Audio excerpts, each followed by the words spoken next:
నమస్కారం, న్యూస్ కు స్వాగతం. ముందుగా హెడ్లైన్స్. యూపీ యూత్ మేనిఫెస్టో ప్రారంభించిన రాహుల్ గాంధీ మరియు ప్రియాంక. పీఆర్సీతో సహా పలు కీలక అంశాలకు కేబినెట్ ఆమోదం.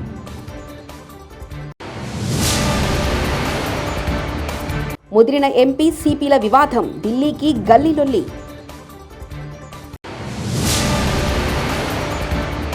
శ్రీ రామానుజాచార్యుల విగ్రహావిష్కరణకు ముస్తాబవుతున్న శ్రీరామనగరం. తిరుమలలో సినీ ప్రముఖుల సందడి. కరోనా పట్ల అప్రమత్తంగా ఉండాలి, డాక్టర్ మురళీకృష్ణ. ఉత్తరప్రదేశ్ అసెంబ్లీ ఎన్నికలకు ముందు కాంగ్రెస్ నేతలు రాహుల్ గాంధీ మరియు జనరల్ సెక్రటరీ ప్రియాంక గాంధీ వాద్రా జనవరి 21న ఢిల్లీలోని అఖిల భారత కాంగ్రెస్ కమిటీ ప్రధాన కార్యాలయంలో యూపీ యూత్ మేనిఫెస్టోను ప్రారంభించారు. ప్రియాంక గాంధీ వాద్రా అనేక ఉపాధి అవకాశాలు మరియు ప్రభుత్వ ఉద్యోగాలలో బాలికలకు 40% రిజర్వేషన్లు కూడా హామీ ఇచ్చారు. ఉత్తరప్రదేశ్లోని కాంగ్రెస్ అధికారంలోకి వస్తే ప్రాథమిక పాఠశాలలో 1.5 లక్షల మంది ఉపాధ్యాయులకు ఉపాధి లభిస్తుంది. పేపర్ లీకేజీలను కఠిన శిక్షలు ఉంటాయి. విద్యా బడ్జెట్ను పెంచుతామని ప్రియాంక గాంధీ అన్నారు. రాష్ట్రంలో మెరుగైన ఉపాధి అవకాశాల కోసం జాబ్ క్యాలెండర్ తయారు చేయబడుతుందని మరియు ఖచ్చితంగా అనుసరిస్తుందని, స్టార్టప్ల కోసం 5,000 కోట్లు అందజేస్తాం. పోలీస్ శాఖలో ఖాళీగా ఉన్న 1,00,000 రూపాయల పోస్టులను భర్తీ చేస్తామని ఆమె తెలిపారు. जिसमें परीक्षा की तारीख, इंटरव्यू की तारीख, रिजल्ट की तारीख, नियुक्ति की तारीख पहले से दर्ज की जाएगी.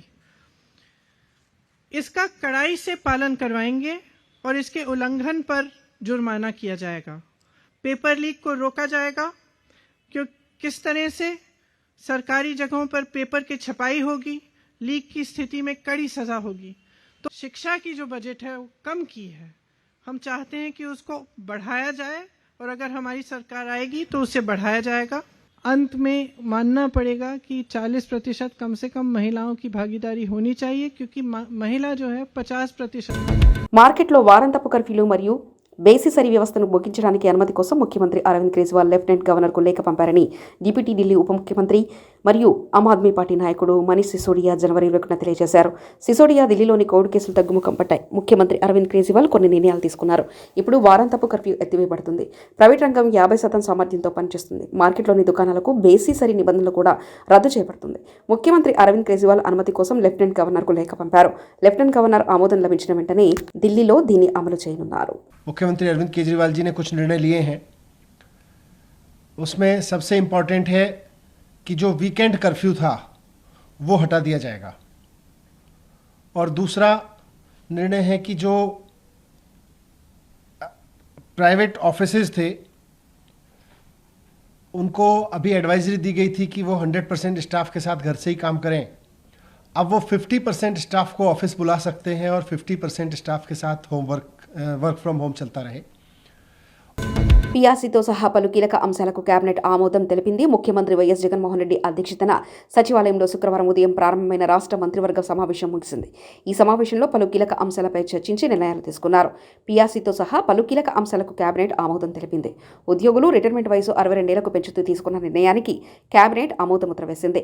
ఉద్యోగులకు జగనన్న టౌన్షిప్లలో ఇళ్ల స్థలాల కేటాయింపు ప్రతిపాదనకు ఆమోదం తెలిపిన కేబినెట్ టౌన్షిప్లలో 10% ఫ్లాట్లు 20% రిబేట్తో ఇవ్వాలని నిర్ణయం తీసుకుంది.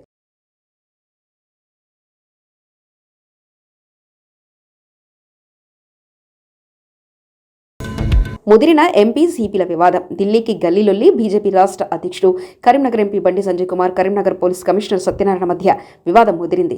నగరంలోని ఎంపీ కార్యాలయంలో ఉన్న చైతన్యపురి గల్లీలో మొదలైన వివాదం ఢిల్లీలోని ప్రివిలేజ్ కమిటీ వద్దకు చేరుకుంది. ఈ వ్యవహారంలో శుక్రవారం సంజయ్ పార్లమెంటు ప్రివిలేజ్ కమిటీ ఎదుట హాజరు కానున్నారు.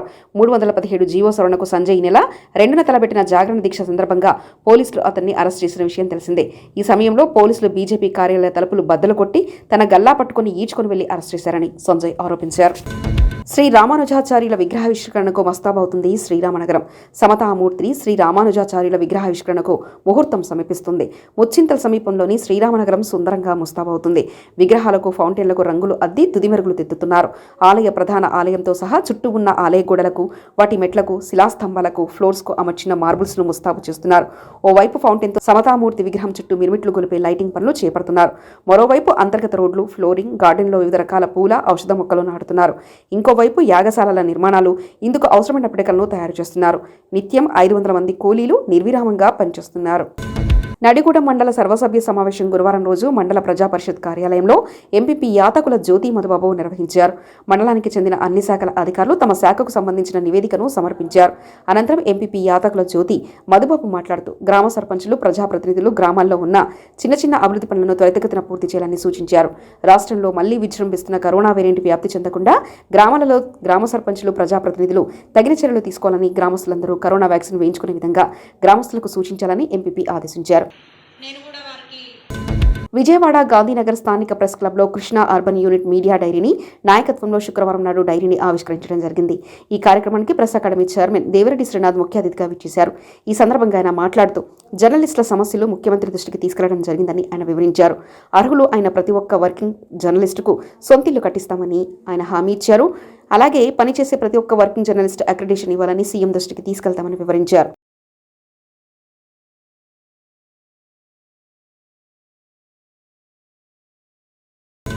రైల్వే స్టేషన్లో ఏపీ ఎక్స్ప్రెస్ 20806 విశాఖపట్నం న్యూఢిల్లీ సాంకేతిక లోపంతో వచ్చిన పొగలు, అప్రమత్తమైన ట్రైన్ డ్రైవర్లు, నెక్కోడ స్టేషన్లో ట్రైన్ నిలిపివేత. దీంతో భయోందోళనకు గురై పరుగులు తీసిన ప్రయాణికులు, అగ్నిమాపక యంత్రాలను ఉపయోగించి మంటలు చెలరేకుండా పొగలను ఆర్పిన సిబ్బంది. స్టేషన్ 2 లైన్లలో ట్రైన్లు నిలిచిపోవడంతో మిగిలిన రైల్వే రాకపోకలకు తీవ్ర అంతరాయం. ఎక్కడ ట్రైన్లు అక్కడే నిలిచిపోయాయి.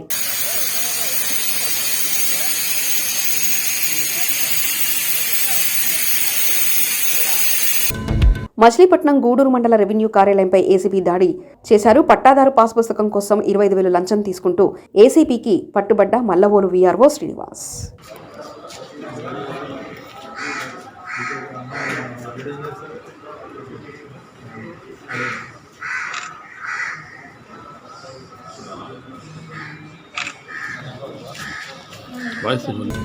గుడివాడలో టెన్షన్ వాతావరణం నెలకొంది. కేసును వ్యవహారంపై నిగ్గు తేల్చేందుకు టీడీపీ నిజ నిర్ధారణ కమిటీ గుడివాడ చేరుకుంది. దీంతో గుడివాడ టీడీపీ కార్యాలయం వద్ద ఉద్రిక్తత నెలకొంది. టీడీపీ కార్యాలయంపై దాడి చేసేందుకు వైసీపీ నేతలు అక్కడ వచ్చారు.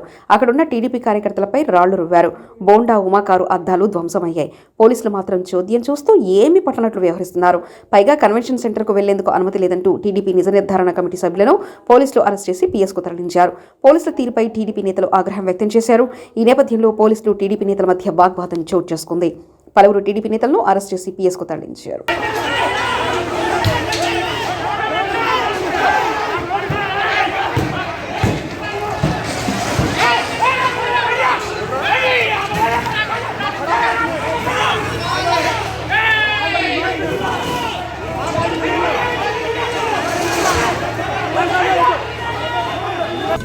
విజయవాడలో బుద్ధ వెంకన్న మాట్లాడుతూ రాష్ట్రంలో అరాచక పాలన సాగుతుందని, టీడీపీని ఇబ్బంది పెట్టాలనే విధంగా జగన్ వ్యవహరిస్తున్నారని, కొడాలి నాని లాంటి వ్యక్తులతో చంద్రబాబును తిట్టిస్తున్నారు. గన్మెన్లను అడ్డం పెట్టుకుని అవాకులు చెవాకులు పేలుతున్నారు. జగన్ కూడా గన్మెన్లను పెంచి మరీ వారి బూతులను ప్రోత్సహిస్తున్నారు. చంద్రబాబు కుటుంబాన్ని విమర్శించడం మాత్రమే పనిపెట్టుకున్నారు. కొడాలి నాని, నీకు కౌంటన్ ప్రారంభమైంది. చంద్రబాబుపై నోరు పారేసుకుంటే ఇక సహించం. టీడీపీ కార్యకర్తల విశ్వరూపం చూపిస్తాం. ఇక మాకు కూడా ఓర్పు సహనం నశించింది. టీడీపీ ప్రభుత్వం కాదు, మీ ప్రభుత్వ హయాంలోనే నానికి తగిన మూల్యం చెల్లించుకో తప్పదు అని బుద్ధ వెంకన్న అన్నారు. ప్రభుత్వాన్ని అడ్డం పెట్టుకొని వెనక గన్మెన్లు పెట్టుకొని వీళ్ళు తిడితే, చంద్రబాబు గారి ఫ్యామిలీని, ఇంట్లో వాళ్ళని విమర్శిస్తే 1+1 ఉన్నటువంటి వీళ్ళకి 4+4 గన్మెన్లు ఇచ్చి ప్రభుత్వం వీళ్ళని ఎంకరేజ్ చేస్తుంటే వీళ్ళ ఆగడానికి అదుపు లేకుండా పోతుంది. అందులో ముఖ్యుడు కొడాలి నాని నువ్వేదో పెద్ద పోటుగాడు అనుకుంటున్నావు. నువ్వెత్తు అంటే దీంట్లో పోటుగాడు కాదు. నువ్వు వాళ్ళ ప్రభుత్వం లేనప్పుడు నువ్వు ఎలాగున్నావు? ఇవాళ నువ్వు ఎన్టీ రామారావు గారికి ఏదైతే తెలుగుదేశం వ్యవస్థాపకుడు నందమూరి తారక రామారావు గారికి క్లాస్మేట్ లాగా మాట్లాడతావు. అసలు నీకు ఎన్టీ రామారావు గారు ఎక్కడన్నా కరోనా పట్ల అందరూ అప్రమత్తంగా ఉండాలని వైద్య అధికారి డాక్టర్ మురళీకృష్ణ వెల్లడించారు. వికారాబాద్ జిల్లా కుల్కచర్ల మండలంలోని ప్రైమరీ హెల్త్ సెంటర్లో విలేకరుల సమావేశాన్ని ఏర్పాటు చేశారు. ఈ సందర్భంగా ఆయన మాట్లాడుతూ రోజురోజుకి కరోనా కేసులు పెరుగుతున్న తరుణంలో ప్రజలందరూ అప్రమత్తంగా ఉండాలని సూచించారు. మొదటి డోసు వేసుకున్న వారికి 2వ డోసు టీకా వేసుకున్నట్లు మెసేజ్ రావడంపై ఆయన స్పందించారు. ఎవరూ నిస్సహాయతకు లోను కాకూడదని, కొన్ని అంతర్జాల సమస్యల వల్ల వారికి 2వ డోసు వేసుకున్నట్లు మెసేజ్లు వచ్చిన వారు కూడా హాస్పిటల్కి వచ్చి టీకా తీసుకోవచ్చని అన్నారు. అంతేకాకుండా ఫ్రంట్లైన్ వారియర్స్ కూడా బూస్టర్ డోస్ తప్పకుండా తీసుకోవాలని ఆయన సూచించారు. గర్భిణీలు, బాలింతలు, వృద్ధులు, చిన్నపిల్లలు కూడా చాలా జాగ్రత్తగా ఉండాలని అన్నారు. కొన్ని రోజుల పాటు వివాహాది శుభకార్యక్రమాలకు దూరంగా ఉండాలని తెలిపారు.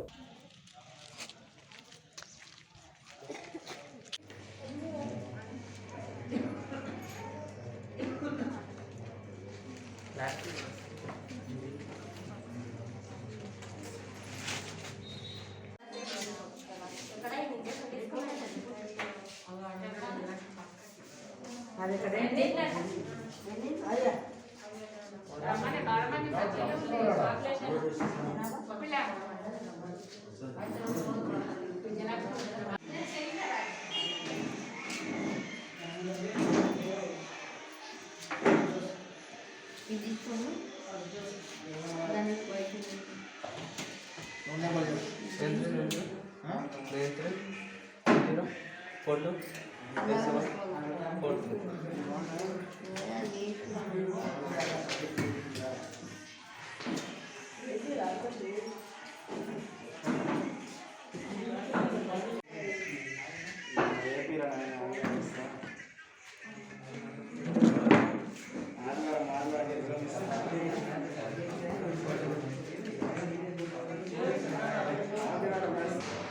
సో మండల ప్రజలకు ఒకటి తెలియజేస్తున్నాం ఏంటంటే సింపుల్గా వ్యాక్సినేషన్ ఒకటి ప్రతి ఒక్కరు కూడా వ్యాక్సిన్ ఎవరైనా తీసుకోకుండా ఉంటే వ్యాక్సిన్ కంపల్సరీగా first dose and second dose కంపల్సరీగా తీసుకోండి. ఇంకా ఫస్ట్ డోస్ తీసుకున్న వాళ్ళు కూడా చాలామంది ఉన్నారు. వాళ్ళకు కూడా ఒకటి విజ్ఞప్తి అంటే వ్యాక్సిన్ తీసుకోవడం మంచిది. మనం వ్యాక్సిన్ తీసుకోవడం వల్ల 90 నుంచి 90% మనకి ఒకవేళ ఇన్ కేస్ వైరస్ మనకి ఇన్ఫెక్షన్ వచ్చినా కూడా వ్యాక్సిన్ తీసుకోవడం వల్ల దాని నుంచి మనకి ప్రొటెక్షన్ మంచిగా ఉంటుంది. సో సింపుల్గా హోమ్ క్వారంటైన్, హోమ్ ఐసోలేషన్ చేసుకొని మెడిసిన్స్ వాడడం వల్ల మనం దాని నుంచి బయటపడవచ్చు. ఇన్ కేస్ వ్యాక్సిన్ తీసుకోకుండా కానీ మనం ఎలాంటి దానికి సంబంధించినటువంటి జాగ్రత్తలు తీసుకోకుండా వ్యాక్సిన్ తీసుకోకుండా ఉన్నట్టుంటే మనకు మన ఆరోగ్యం ఇంకా సీరియస్ అయ్యే ఛాన్సెస్ ఉంటాయి, హాస్పిటలైజ్ అయ్యే ఛాన్సెస్ ఉంటాయి. సో మన ప్రాణం అపాయం స్థితికి వస్తాం అన్నమాట. సో దీన్ని నివారించాలంటే ఒకటే మార్గం, మన దగ్గర ఉన్నది ఒకటి వ్యాక్సినేషన్ ఒకటి. సో కంపల్సరీగా first and second dose vaccine కంపల్సరీగా తీసుకోవాలి. ఇంకొకటి వ్యాక్సిన్ మనకి వైరస్ ఇన్ఫెక్షన్ కాకుండా చిన్న జాగ్రత్తలు సింపుల్, మనకు ఎక్కువ గ్యాదరింగ్స్ ఎక్కడైతే గుంపులుగా ఉంటారో, ఫంక్షన్స్ అటెండ్ అవ్వడం, మ్యారేజెస్ కానీ చిన్నపాటి ఫంక్షన్స్, సో అవన్నీ మ్యాక్సిమం అవాయిడ్ చేసుకోవడం మంచిది. ఇంకొకటి మనం ఎల్లప్పుడూ బయటికి వెళ్ళినప్పుడు, ఏమైనా మార్కెట్కి వెళ్ళినప్పుడు, ఏమైనా షాప్స్కి, కిరాణా షాప్స్కి వెళ్ళినప్పుడు మనం మాస్క్ పెట్టుకోవాలి కంపల్సరీగా. ప్లస్ ఎప్పుడు మనం ఇంట్లో ఉన్నప్పుడు శుభ్రంగా ఎప్పుడప్పుడు మనం చేతులు శుభ్రంగా కడుకోవాలి. ఇట్లాంటి చిన్న జాగ్రత్తలు మనం పాటిస్తే వైరస్ మనం 99% మన దగ్గర రాకుండా చూడవచ్చు. ఒకవేళ ఇన్ కేసు మనకు వచ్చినా కూడా మనం వ్యాక్సిన్ ఇంతకుముందే తీసుకున్నట్లయితే మనకి ఇన్ కేసు ఇన్ఫెక్షన్ వచ్చినా కూడా మనకి అంత సీరియస్ కాకుండా చూస్తుంది. సో కంపల్సరీగా వ్యాక్సిన్ మాత్రం తీసుకోండి. సో మనకు మండలంలో రోజు కేసులు పెరుగుతున్నాయి కాబట్టి ప్రజలు భయపడొద్దు. ఇది మనకి దీని నుంచి మనం సీరియస్గా అవసరం లేదు. మనం ఇప్పుడు చెప్పినట్టు ఇట్లా చిన్న వ్యాక్సినేషన్ కానివ్వండి, మనం ఇప్పుడు చెప్పిన జాగ్రత్తలు పాటిస్తే మన ప్రాణాలను కాపాడగలుగుతాం. సో అందరికీ ఒకటే విజ్ఞప్తి, గుంపులు వెళ్ళొద్దు. ఇప్పుడు నేను చెప్పినట్టు మాస్క్ కానీ ఇప్పుడు చేతులు శుభ్రంగా కట్టుకోవడం వల్ల గ్యాదరింగ్స్ ఎక్కువ మంది ఉన్న దగ్గర గుంపులు. తిరుమలలో సినీ ప్రముఖులు సందడి చేశారు. ఇవాళ ఉదయం స్వామివారి నైవేద్య విరామ సమయంలో సినీ నటుడు అక్కినేని నాగార్జున, ఆయన సతీమణి అక్కినేని అమలలు స్వామివారి సేవలో పాల్గొని మొక్కులు చెల్లించుకున్నారు. ఆలయ అధికారులు స్వాగతం పలికి దర్శన ఏర్పాట్లు చేశారు. అనంతరం రంగనాయకుల మండపంలో వీరికి వేద పండితులు వేద ఆశీర్వచనం అందించగా ఆలయ అధికారులు పట్టు వస్త్రాలతో సత్కరించి స్వామివారి తీర్థప్రసాదాలు అందజేశారు. మాస్క్ తీయాలా? తీయాల్సిందేనా? Sir 1 second sir. Madam okay.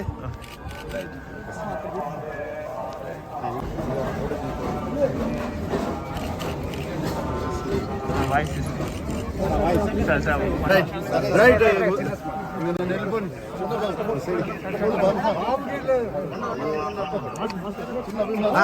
నాకు కొద్దిగా మేడం ఉన్నారు సార్.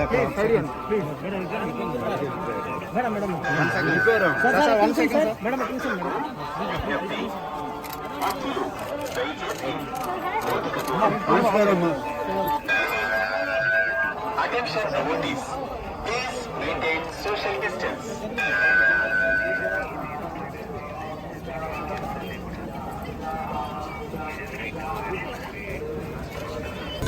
స్థానిక ఎమ్మెల్యే జోగు రామన్న తన వైఫల్యాలను కప్పిపుచ్చుకునేందుకు సీసీఐ సాధన కమిటీ పేరుతో కొత్త డ్రామాకు తెరలేపారని అన్నారు. బీజేపీ జిల్లా అధ్యక్షులు పాయల్ శంకర్ బీజేపీ జిల్లా కార్యాలయంలో నిర్వహించిన పత్రికా సమావేశంలో ఆయన మాట్లాడుతూ తన వరుస వైఫల్యాలను కప్పిపుచ్చుకోవడానికి పడిపోతున్న తెరాస గ్రాఫ్ నుంచి ప్రజల దృష్టి మరల్చేందుకు కొత్త డ్రామాలు ఆడుతున్నారని తెలిపారు. జ్ఞానోదయమై నిన్న ధర్నాకు వచ్చింది. కానీ జోగు రామన్న గారు ధర్నా నిన్న చేసినప్పుడు నీ గురించి నువ్వు కూడా ఒకసారి ఆలోచించుకుంటే బాగుంటుండే. 1994-95లో సిమెంట్ ఫ్యాక్టరీ బంద్ అయింది. అప్పుడు బంద్ చేసినటువంటి పార్టీ కాంగ్రెస్ పార్టీ. ఏ పార్టీ అయితే సిమెంట్ ఫ్యాక్టరీని బంద్ చేసిందో ఆ బంద్ చేసినటువంటి పార్టీతోని నువ్వు ధర్నా చేసి ఆదిలాబాద్ సిమెంట్ ఫ్యాక్టరీని తొందరగా ఓపెన్ చేయాలా, భారతీయ జనతా పార్టీ సరిగా పనిచేస్తలేదు కేంద్ర ప్రభుత్వం అని నరేంద్ర మోడీ గారి మీద విమర్శలు చేసినాం. ఈ ఢిల్లీ విషయాలు ఇవన్నీ తర్వాత మాట్లాడదాం. 2017లో యాపలగూడ దగ్గర సిమెంట్ ఫ్యాక్టరీ చార్జ్ చేస్తున్నాము. జీవో నంబర్ 40 2017లో ఒక జీవో ఇచ్చినాం. మీ ఫోటో పెట్టి పాలాభిషేకాలు కూడా చేయించుకున్నాం. ఇక అయిపోయింది. రేణుకా సిమెంట్ ఫ్యాక్టరీ వచ్చేసింది. 100,000 మందికి ఉపాధి అవకాశాలు వచ్చినాయి. ఈ ప్రాంతం అంతా కూడా పారిశ్రామిక వాడక అభివృద్ధి చెందుతుంది. చూసినరా, తెలంగాణలో టీఆర్ఎస్ పార్టీ వచ్చిన తర్వాత, ఈ ప్రభుత్వం వచ్చిన తర్వాత ఆదిలాబాద్కి ఎంత గొప్ప పని చేసుకొచ్చారని చెప్పాం. మేము కూడా నిజమే అనుకున్నాం. ఆదిలాబాద్కు ఒక మంచి పని జరిగింది. 2017లో నువ్వు మాట్లాడినప్పుడు 2017లో నువ్వు జీవో ఇచ్చిన తర్వాత ఇది 2022, 5 సంవత్సరాలైంది. ఏమైంది? నేను ఏదో సిమెంట్ ఫ్యాక్టరీ ఎక్కడ అయిపోయింది? ఎవరికి పర్సంటేజ్లో లావాదేవీలలో తేడాలు వచ్చినాయి? ఎందుకు నువ్వు 5 ఏళ్ల కింద మొదలు పెడతానటువంటి ప్రారంభమైనటువంటి సిమెంట్? అటవీ రక్షణలో ప్రజలంతా అటవీ శాఖ అధికారులకు సహకరించాలని Ramanpet forest range officer Vidyasagar అన్నారు. మెదక్ జిల్లా రామన్పేట ఫారెస్ట్ రేంజ్ అధికారిగా విద్యాసాగర్ పదవీ బాధ్యతలు స్వీకరించారు. ఈ సందర్భంగా ఆయన మాట్లాడుతూ అడవులను రక్షించుకోవాల్సిన బాధ్యత అందరిపై ఉందని, అటవీ రక్షణలో ప్రజలంతా తోడ్పాటు అందించాలని, సహాయ సహకారాలు అందించాలని అటవీ శాఖ తరఫున కోరుతున్నానని, అగ్ని ప్రమాదాలు అటవీలో జరగకుండా నివారించుటకు ప్రజలు సహకరించాలని, ఎక్కడైనా మంట చెలరేగుతుంది అంటే వెంటనే తమకు సమాచారం అందించాలని, లేదా అటవీ శాఖ హెల్ప్ లైన్ నంబర్కు ఫోన్ చేయాలని, అటవులు కాలిపోకుండా చూడాల్సిన బాధ్యత మనందరిదని ఈ సందర్భంగా ఆయన అన్నారు. ఆర్పులో మీ సహాయ సహకారాలు ఇవ్వాలి. ఎక్కడైనా అడవి ప్రాంతంలో మంట పడితే వెంబడి ఆర్పేసే ప్రయత్నం చేయాలి. కనీసం మాకు ఇంటిమేషన్ అన్న చేయండి. మా అంతర్శాఖ టోల్ ఫ్రీ నెంబర్కు వెంటనే మేము స్పందించి అటవీ రక్షణలో మేము ముందుండి మీ ప్రజల సహకారాన్ని కోరుచున్నాం. కాబట్టి దయచేసి ప్రజలందరూ ఈ యొక్క అటవీ రక్షణలో తోడ్పాటు అందించాలని కోరుచున్నాను. థ్యాంక్ యూ అండి. కమనీయం అప్పన్న కళ్యాణం సింహాచలం శ్రీ వరాహ లక్ష్మీ నృసింహస్వామి నిత్య కళ్యాణం నేత్రపర్వంగా సాగింది. ఆజిత సేవలో భాగంగా ఉచ్చమూర్తి గోవిందరాజస్వామిని ఉభయ దేవరులతో కళ్యాణ మండపంలో అధిష్ఠింపచేశారు. భక్తుల గోత్రనామాలతో సంకల్పం చెప్పి పంచరాత్ర గమశాస్త్రం విధానంలో విశ్వస్కేనారాధన పుణ్యాహచానాలతో కార్యక్రమానికి శ్రీకారం చుట్టారు. కంకణాధారణ, నూతన యజ్ఞోపవీత సమర్పణ, జీలకర్ర బెల్లం, మంగళ్య ధారణ, తలంబ్రాల ప్రక్రియను కమనీయంగా జరిపించారు. మంత్రపుష్పం, మంగళ శాసనాలు అందజేశారు.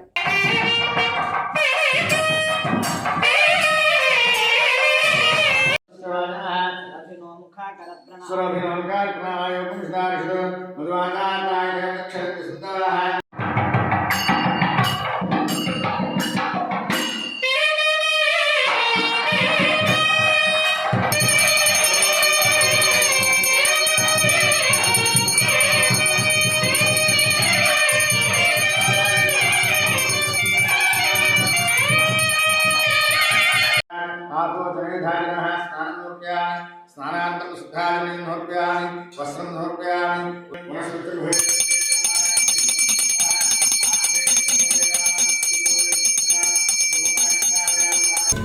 మెదక్ జిల్లా రామాయంపేటలో రామాయంపేట మరియు నిజాంపేట బీజేపీ అధ్యక్ష కార్యదర్శులు సమావేశాన్ని నిర్వహించారు. ఈ సందర్భంగా బీజేపీ జిల్లా అధ్యక్షుడు గడ్డం శ్రీనివాస్ మాట్లాడుతూ టీఆర్ఎస్ నాయకులు బీజేపీ నాయకులను టార్గెట్ చేసి ఇబ్బందులకు గురి చేస్తున్నారని, తమ దృష్టికి వచ్చిందని వేధింపులకు గురి చేస్తున్నారని, దానికి టీఆర్ఎస్ నాయకులు తగిన మూల్యం చెల్లించుకుంటారని, భారతీయ జనతా పార్టీ కార్యకర్తలు ఎవరూ అధైర్యపడవద్దని, బీజేపీ జిల్లా పార్టీ తరఫున తామంతా బీజేపీ కార్యకర్తలకు అండగా ఉంటున్నామని, కార్యకర్తలకు భరోసా ఇవ్వడానికి కార్యకర్తలను కాపాడుకుంటామని అధైర్యపడవద్దని బీజేపీ జిల్లా అధ్యక్షుడు గడ్డం శ్రీనివాస్ అన్నారు. ముఖ్యంగా ఈరోజు రామాయంపేట మున్సిపల్, రామాయంపేట మండలము, నిజాంపేట మండలం యొక్క సంబంధించినటువంటి అధ్యక్ష ప్రధాన కార్యదర్శుల సమావేశం ఏర్పాటు చేయడం జరిగింది. ఇప్పటి వరకు గమనించినటువంటి విషయాలు ఏవైతే ఉన్నాయో, టీఆర్ఎస్ పార్టీ వాళ్ళు బీజేపీ నాయకులను, కార్యకర్తలను టార్గెట్ చేస్తూ మరి ఇబ్బందులకు గురి చేస్తున్నటువంటి విషయం మా దృష్టికి వచ్చింది. టీఆర్ఎస్ నాయకులకు ఒకటే హెచ్చరిస్తున్నాను. భారతీయ జనతా పార్టీ మెదక్ జిల్లా పక్షాన నేను హెచ్చరిస్తా ఉన్నాను.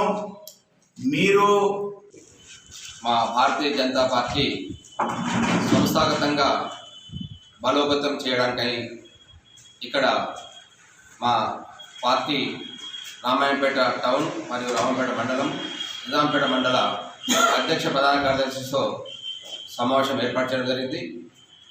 రాబోయే రోజుల్లో మా పార్టీని మరింత బలోపేతం చేసుకుంటూ ప్రజా సమస్యలపై పోరాటం చేస్తూ రాబోయే ఎన్నికల్లో భారతీయ జనతా పార్టీని తెలంగాణలో అధికారం కైవసం చేసుకోవడానికి అవసరమైనటువంటి అన్ని రకాల ఏర్పాట్లు చేయడానికి సమాయత్తమవుతున్నాం. ఈ సందర్భంగా భారతీయ జనతా పార్టీ కార్యకర్తలకు తాడేపల్లిలోని రైల్వే స్థలాల్లో దాదాపు 50 సంవత్సరాల నుండి నివాసం ఉంటున్న పేదలను తొలగించడానికి గుంటూరు జిల్లా కోర్టు నుంచి ఉత్తర్వులు తీసుకుని నిన్న సాయంత్రం రైల్వే అధికారులు నోటీసులు ఇచ్చినందువలన ఈరోజు ఉదయం 9:30 ఎమ్మెల్యే ఆర్కే గారు రైల్వే స్థలంలో నివాసం ఉంటున్న ప్రజలను కలిసి వారు నివసిస్తున్న ఇళ్లను ప్రస్తుతం ఎవరూ కదిలించకుండా రైల్వే అధికారులతో మాట్లాడతామని హామీ ఇచ్చారు. మానవత్వం పేదరికం తర్వాతే చట్టం అని చెప్పి చెబుతున్నాం. అసలు ఇంకో విషయం మీకు గుర్తుందా?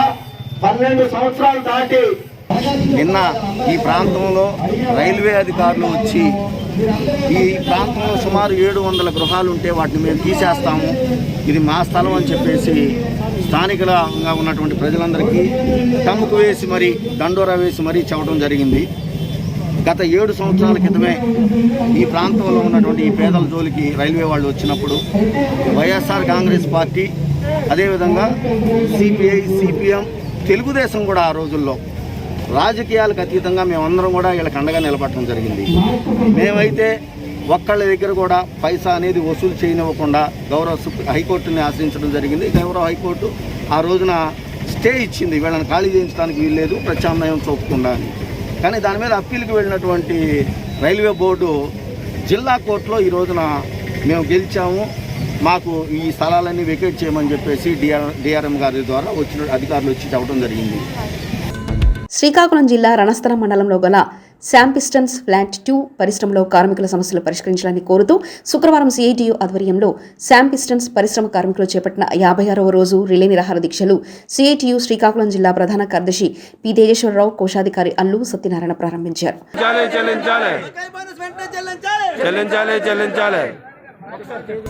తూర్పుగోదావరి జిల్లా పిఠాపురం పట్టణం ఉప్పాడ బస్టాండ్ సెంటర్లో సామాజిక మరుగుదొడ్డు ఏర్పాటు జాప్యంపై శ్రీ సూర్యరాయ విద్యానంద గ్రంథాలయంలో అఖిలపక్ష సమావేశం ఏర్పాటు చేశారు. ఈ సమావేశానికి వివిధ పార్టీల నాయకులు హాజరయ్యారు.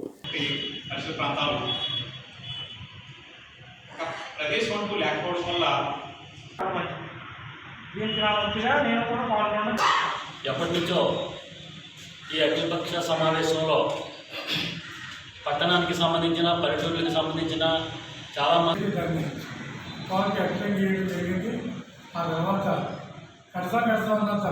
ఇప్పుడు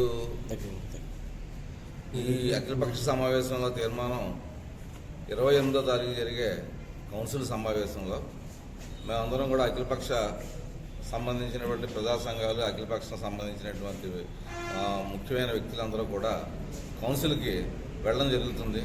ఇది ఒక రకంగా ఆ సమస్యను పరిష్కారం చేయకపోతే కౌన్సిల్ ముట్టడి అనే దానితో మేము ముందుకెళ్తున్నాం. ఆ కౌన్సిల్లో ఆ ముట్టడి కార్యక్రమంలో కూడా సరైన సమాధానం జరగనప్పుడు మేము కార్యాచరణ రూపొందించి త్వరలోనే కార్యాచరణ తెలియజేసి ఇది ఉద్యమాన్ని మరింత ఉధృతం చేస్తామని చెప్పేసి ఈ సందర్భంగా తెలియజేస్తాం. పిఠాపురం పట్టణంలో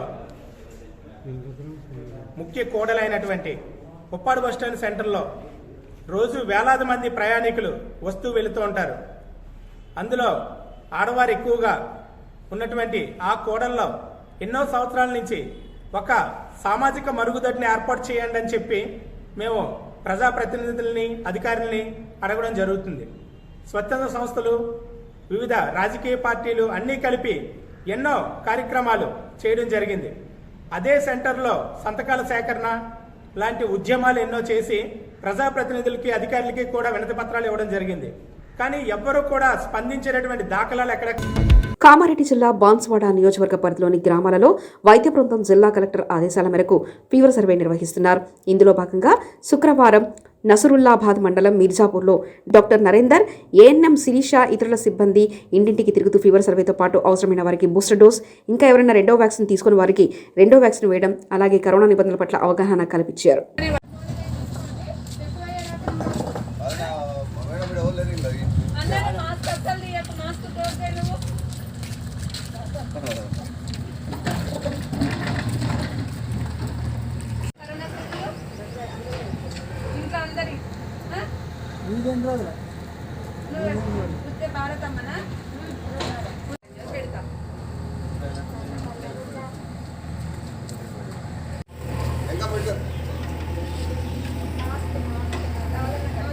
నరేందర్ అని ఇక్కడ ఈ సిహెచ్ఓగా పోస్టింగ్ వచ్చింది.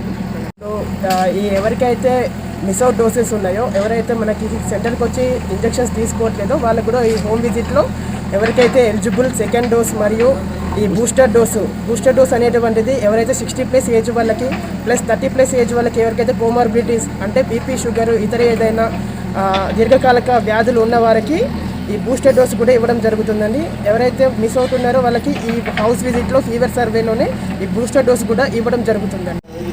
ఈ మిర్జాపూర్ విలేజ్లోని ఈ నసరుల్లాబాద్ మండలంలో ఈ ఫీవర్ సర్వే అనేటువంటిది ఈ రోజు నుంచి ప్రారంభించడం జరుగుతుందండి.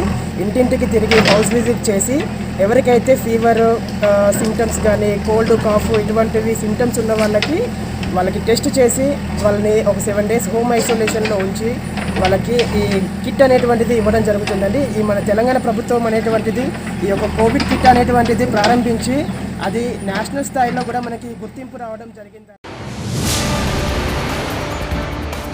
యూపీ యూత్ మేనిఫెస్టో ప్రారంభించిన రాహుల్ గాంధీ మరియు ప్రియాంక. పీఆర్సీతో సహా పలు కీలక అంశాలకు కేబినెట్ ఆమోదం.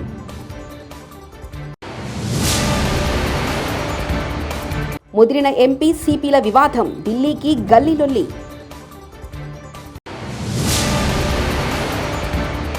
శ్రీరామానుజాచార్యుల విగ్రహావిష్కరణకు ముస్తాబవుతున్న శ్రీరామనగరం.